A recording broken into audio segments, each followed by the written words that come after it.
कृष्ण। ओम नमो भगवते वासुदेवाय नमः। कहा विष्णु ने तुलसी वो पद पाओगी, संग संग तुम हमारे पूजी जाओगी। बोले विष्णु भगवान की जय, तुलसा महारानी की जय। आइए आज के वीडियो में हम कार्तिक मास महात्म के 24वें अध्याय का श्रवण करेंगे। महाराज पृथु ने देव ऋषि नारद जी से विनय पूर्वक कहा, भगवान आप सभी वेदों, शास्त्रों तथा पुराणों के ज्ञाता हैं, सो कृपा करके यह बताइए कि किस देवता की कितनी कितनी परिक्रमा करनी चाहिए तथा उनका क्या फल है। यह सुनकर नारद जी कहने लगे, हे राजन, देवी की 1 और सूर्य और अग्नि की 7, गणेश जी की 3, शिव जी की आधी, पितरों की 3 अथवा 4 तथा भगवान विष्णु की 4 परिक्रमाएं लगानी चाहिए। इस संबंध में एक इतिहास सुनाता हूँ, उसे ध्यानपूर्वक सुनो, जो बृहस्पति जी तथा देवराज इंद्र का संवाद है और स्वयं ब्रह्मा जी ने मुझे सुनाया था। नारद जी ने कहा, वैवस्वत मनवंतर में एक बार इंद्र सहित सभी देवता देवगुरु बृहस्पति जी के पास गए और उनसे पूछा, हे गुरुदेव, ब्रह्मकाल से पहले यह सृष्टि कैसी थी, इंद्र आदि देवगण कैसे थे तथा उनका क्या कर्म था। यह सुनकर बृहस्पति जी ने कहा, उस समय की बात तो हम भी नहीं जानते, क्योंकि उस काल को बीते अब तक 6 मनवंतर हो चुके हैं, परंतु आपकी ही नगरी में सुधर्मा रहता है, वह सब कुछ बता सकता है। यह कहकर बृहस्पति देव जी इंद्र आदि सब देवताओं को लेकर सुधर्मा के पास आए। सुधर्मा ने देवगुरु सहित इंद्र आदि देवताओं का यथाविधि पूजन व आदर सत्कार किया। इंद्र सुधर्मा की राजलक्ष्मी तथा वैभव देखकर दंग रह गया और पूछा, हे सुधर्मा, इतनी राजलक्ष्मी तथा वैभव तुम्हें कैसे प्राप्त हुआ? तुमने कौन सा ऐसा यज्ञ, दान व तप किया है जिससे ब्रह्मा काल से पहले की बात भी तुम जानते हो? यह जानने की हमारी अभिलाषा है। सुधर्मा ने उत्तर दिया, हे इंद्र, जब 4 युगों की 1000 चौकड़ियाँ बीत जाती हैं तब ब्रह्मा का एक दिन होता है। उस दिन में 14 मनु और इंद्र होते हैं। जब हम विष्णु लोक में थे तब वहाँ पर रहते हमारे सामने इतने ब्रह्मा हो चुके हैं कि हम उनकी गणना भी नहीं कर सकते। उसके बाद हम यहाँ स्वर्ग में आए। हमने जो एकमात्र अच्छा कर्म करके इतनी लंबी आयु पाई है उसका विवरण सुनो। पहले जन्म में मैं मांस भक्षी गिद्ध था। एक समय कार्तिक शुक्ल नवमी को श्री विष्णु जी के मंदिर पर बैठा हुआ था कि एक शिकारी ने आकर बाण मारा, जिससे घायल होकर मैं विष्णु मंदिर में आ गिरा। उसी समय मांस के लोभी एक कुत्ते ने आकर मुझको पकड़ लिया। उसे देखकर अन्य कुत्ते भी वहां आ गए। वह कुत्ता उनसे डरकर मंदिर के चारों ओर चक्कर लगाने लगा। अन्य कुत्ते भी उसके पीछे पीछे भागते रहे। इस प्रकार सबने मंदिर की प्रदक्षिणा कर ली। इस बीच मेरी मृत्यु हो गई। मंदिर की प्रदक्षिणा से भगवान अत्यंत प्रसन्न हुए और मुझको अपना परम पद दे दिया। यह बात सुनकर इंद्र तथा अन्य सभी देवता अत्यंत प्रसन्न हुए और उन्होंने भी भगवान का पूजन करके प्रदक्षिणा की। इसके पश्चात नारद जी ने इस नवमी तथा भगवान की परिक्रमा का महत्व बताते हुए आगे कहा, हे राजन, कार्तिक शुक्ल नवमी सतयुग की आदि तिथि है। उस दिन भगवान की पूजा, प्रदक्षिणा, व्रत, दान, तप तथा यज्ञ करने से कई गुना फल मिलता है। यदि कार्तिक शुक्ल नवमी को मथुरा में जाकर भगवान का पूजन व प्रदक्षिणा की जाए तो उससे अनंत फल की प्राप्ति होती है। प्रदक्षिणा करने में जितने पग उठते हैं उसके उतने ही कुल बैकुंठ में वास करते हैं।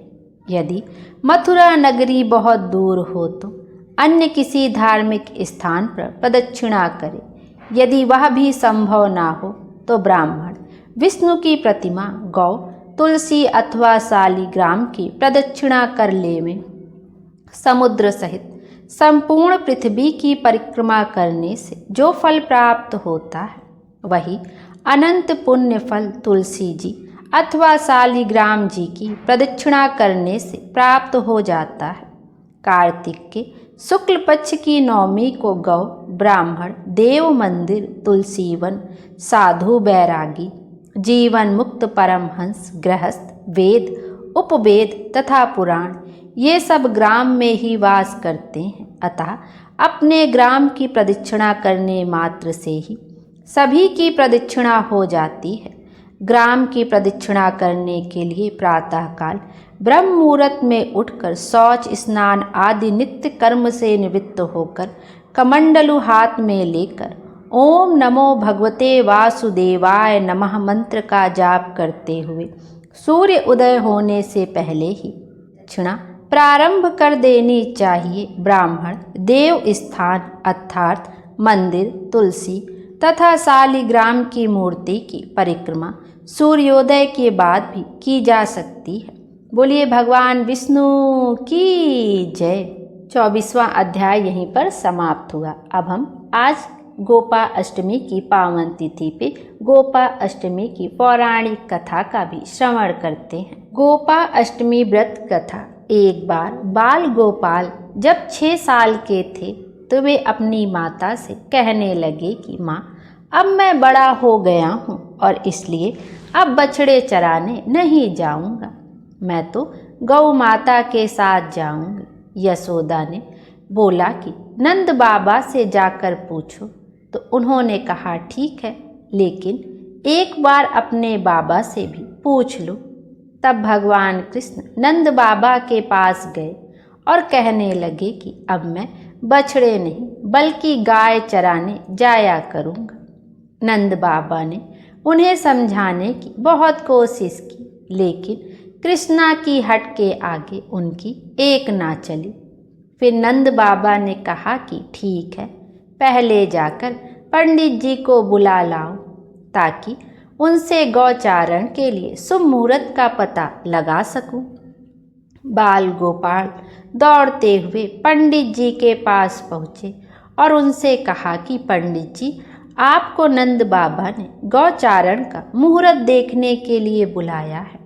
साथ ही बाल गोपाल ने ये भी कहा कि आप आज ही का शुभ मुहूर्त बताना तो मैं आपको बहुत सारा माखन दूंगा।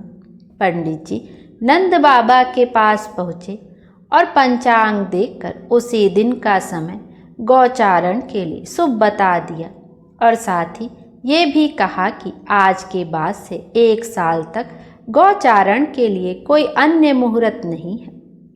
नंद बाबा ने बाल गोपाल को गौचारण की आज्ञा दे दी। भगवान उसी दिन से गाय चराने जाने लगे। कहते हैं कि जिस दिन से बाल गोपाल ने गौचारण शुरू किया था उस दिन कार्तिक मास के शुक्ल पक्ष की अष्टमी तिथि थी। भगवान द्वारा उस दिन गाय चराने का काम आरंभ करने की वजह से ही इसे गोपा अष्टमी कहा गया। बोलिए भगवान श्री कृष्ण की जय। आइए अब गौ माता की आरती का भी श्रवण करते हैं। जय जय जय गौ माता मैया, जय जय जय गौ माता, कलिमल नाशक तुम हो मुक्ति दाता। जय जय जय गौ माता, अपने पावन तन तुम देवन दास दियो, जो आयो शरण तिहारे नाहि निराश कियो। ओम जय गौ माता, भूमि को भारती हारे सिंघन पै सोहें।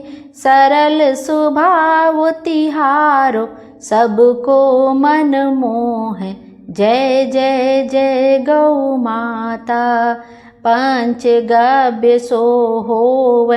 होम योग हमरे जो जन तुमको सेवत तिन त्रैताप हरे। जय जय जय गौ माता। कामधेनु है पूर्वत सबही की इच्छा। अंत काल में करती रौ रौ से रक्षा। जय जय जय गौ माता। गौ माता कह महिमा ओम कहाँ वरन सके।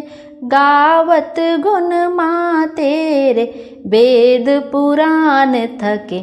जय जय जय गौ माता। तब स्नेह के कारण प्रभु गोपाल भये।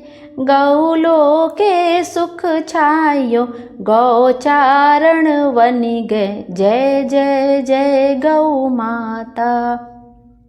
गोपालन गोवर्धन जो करते जग में। रोग शोक सब नाश सुख पावै मन में। जय जय जय गौ माता। गौ सेवा कर आरती जो जन नित गावे। अंत सभय गोलक ही अनुपम पद पावे। जय जय जय गौ माता। मैया जय जय जय गौ माता। बोलिए गौ माता की जय। श्री कृष्ण भगवान की जय। विष्णु भगवान की जय। विष्णु भगवान हम सब की मनोकामना पूर्ण करें और हमारे जीवन को खुशियों से भर दें। Thank you.